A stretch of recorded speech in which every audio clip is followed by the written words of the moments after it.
Good morning. It's day 2 on the Appalachian Trail. Guy is going back southbound to the car, and Brooke and I are going northbound, so we're going opposite direction. Apparently this is going to be a lot of climbing today, so it'll be good. We have sassafras, which is a little daunting right now, especially how much the mountains yesterday kicked my butt. Did they kick your butt? They did, but after looking at the map, it did say it was elevation, so I feel much better. Okay, good. Well, we'll check with you later on down the trail. So it's really hard to tell from the video, but this is very, very steep. And this isn't even at Sassafras, which is even steeper according to the maps than this. So this is gonna be a fun time. So I hope you can hear the gunshots in the camera. It's so disconcerting. We know it's military, but we heard them all day yesterday. We're only gonna get closer to them today.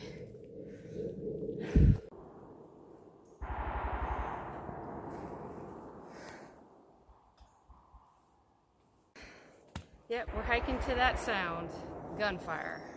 And it'll come out of nowhere sometimes, and I just jumped, like really jumped. Which is not good when you're trying to go down something very steep. This is so steep. You can't even. I'm sure the video. Let's see on the video, Brooke.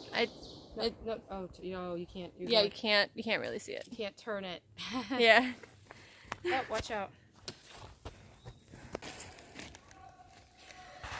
Okay, so Brooke and I didn't realize we were really walking towards the Rangers. We actually were sitting at a campsite that we could sit and eat right before Sassafras, and the guy, I don't know who he is, made us move because we actually had like 40 men go through where we were with guns, and he made us move because there was a 20-minute lapse before the other guys were coming. And apparently they have been hiking straight for 10 days in a row with very little food and water. And sleep. Or sleep. So this is their last day. This is their last day, and the guy said they're very zoned out, and it's not good to be anywhere near them. So we had to hike up a road where I didn't want to go, and we're sitting in a road eating and breaking so that these guys can go through. And so we didn't accidentally get injured. Yeah, so apparently they're firing blanks, and that's a good thing. We'll talk to you as we're hopefully at the top of Sassafras. Yeah, but we might do it on the way up. We ran into some hikers who just came down, and they said it kicked their ass. So that's what we have to look forward to. Bye for now. Sassafras may be hard, but it's got some really pretty spots. It's gorgeous. So we made it to the top of Sassafras. We think. I hope. It seems pretty level up here. I don't see any trees that appear higher than we are. It has whipped us. Yeah, my feet hurt now. What time is it? I can't tell while we're recording. Oh no. Oh yes I can. It's 12:23. Took us an hour and 23 minutes to get to the top that we think is the top. And now that means we have to go down just as steep, which sucks. And we've only been going for a mile, maybe? Yeah. Alright, so let's see when we get to the bottom. We just got done with the Sassafras Mountain. Woohoo! Brooke's having feet problems now. Yeah, I've got to sit. Sucks. We're going to have to stop. She's going to have to take her boots off and elevate them. But we have trail magic. And it could not come at a better time because we have 2 miles until the next water source, and we are desperately low on water, and it is so hot. So we are totally going to take advantage of the trail magic. I'm so happy right now. Well, this is a really pretty area. We are about 2 miles from where we are going to be making camp. I wanted to go further, but my mom is right. I don't think I can. My feet really hurt. They're very swollen and red. So that kind of sucks. And we still have, that's where we came from. We still have quite a few more steps left to climb. Brook hiking out of Justice Creek. It was gorgeous. Absolutely gorgeous. This is day 2. Just in case I don't remember, because I'm recording on my phone, not Brooke's, like we've been doing.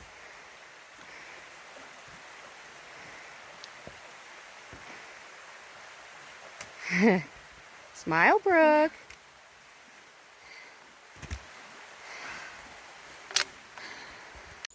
We just finished cooling our feet, and now we're in a nice little, I'm going to call it the dessert trail, because it's the only good trail that we've been on that hasn't killed us. Look how flat this is. It's not really flat, though. It's mountain flat. I have a new term. It's called Florida flat and mountain flat. 2 new terms. Florida flat is true flat. Mountain flat has slight elevation. We'll take the mountain flat Oh yeah, mountain flat? over all the other things we had today. Just fine.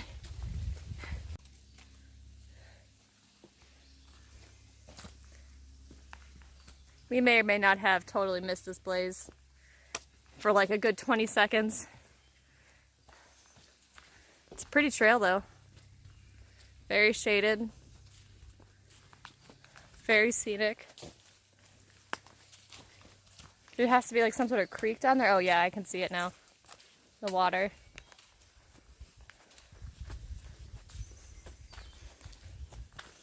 This is hilarious to me.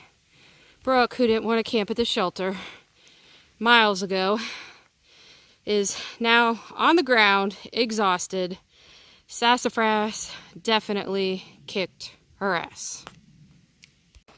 Hey, we finally made it to the shelter. Brooke and I didn't think we were going to make it. We actually wanted to stay further away, but we decided Sassafras kicked our asses, and we kept going. It kicks my ass. And mine as well. And if you know it hurt her, it definitely hurt me. So I came up the trail, and here's Brooke sitting at the blue blaze that goes to the actual shelter, and she's just sitting there like a pitiful hiker. Go any further. So I said, you have to get up. The shelter's just right there. So she finally got up a little bit after I walked by. But anyway, we have a couple of some exciting things going on today. Aside from the awful hike, we are actually having the privilege of camping with a famous person on the Appalachian Trail, Skywalker. Skywalker, thank you so much for being on our vlog. And is there My first name is Bill, not Luke. Bill Skywalker. All right. So we're so like privileged, like our first time out, and we're meeting Skywalker. So do you have any words of wisdom for someone who wants to come and hike the Appalachian Trail? Not even, it doesn't have to be a through hike. It could just be a hike. I will just say this. For starters, I did through hike in 2005, despite never having spent the night outdoors before I began. Wow. But I really wanted to be out here. And for somebody to go all the way from Georgia to Maine with all the weather changes and aches and pains and horrible food and everything else, that would be the first thing, is you really have to want to be out here. In fact, my attitude, I had been thinking about it for years since reading Bill Bryson's book, A Walk in the Woods, which Good created book. a surge in through hikers or through hiker wannabes, many of whom probably should never have attempted it. But nonetheless, I had wanted to do it, but I didn't know if I could. And my advice would be, I never, ever try to talk anybody. As positive an experience as it was for me, I would never try to talk anybody into doing it, because you really have to want to be out here. However, having said that, Very good advice. having said that, if you are in the same frame of me, and a lot of people come up and they really want in, but they're like, I don't know if I can do it. That person, I would say, absolutely, you have the journey of your lifetime ahead of you. And because, I mean, that is, in this day and age, this is the great thing about the Appalachian Trail. An average person of average abilities, and there's no false modesty there. That's what I am. My friend Bob here is an ex-jock, but I am an average person of average abilities, obviously much greater than average height, but that's a two-edged sword. You're 7 what? Well, 6'11". Oh, 6'11". 15 16. But if you, an average person of average abilities, if they give it their all, and they plan it right. They start at the right time. They have the right attitude. They're able to recover from setbacks, which you're going to have. And I had some embarrassing ones, you know, besides just getting lost, having to turning around because I got scared or get hypothermic. One time I abandoned my backpack to make it to a trail town. I was feeling so lightheaded. But anyway, if you're in that right frame of mind and been thinking about it, then you have the chance for your journey of a lifetime. I mean, it's not Lewis and Clark stuff. It's not Christopher Columbus, but compared to what the average person does, you know, what their journey of a lifetime is, you know, they went to Paris and took a picture of the Eiffel Tower. You know, they went to Disney World and had a picture with a rat. Your journey is going to be something they're going to want to hear about. And if you look on people's Facebook pages of people, I was in the class of 2005, I've always been impressed. You can go and look at these people's Facebook pages, and they're dominated by pictures of them on the Appalachian Trail. That seems to be the time in their life when they felt like they were living the most. You know, life thrums at a pretty high pitch out here. You can make friends out here pretty easily. You can make enemies out here too. But anyway, you have a chance to really live out here in a way that the average person that's in a stoop form over their phone, texting all day or in front of a computer all day, you have a chance to live, and you will remember it. Happy trails. Thanks so much, Bill.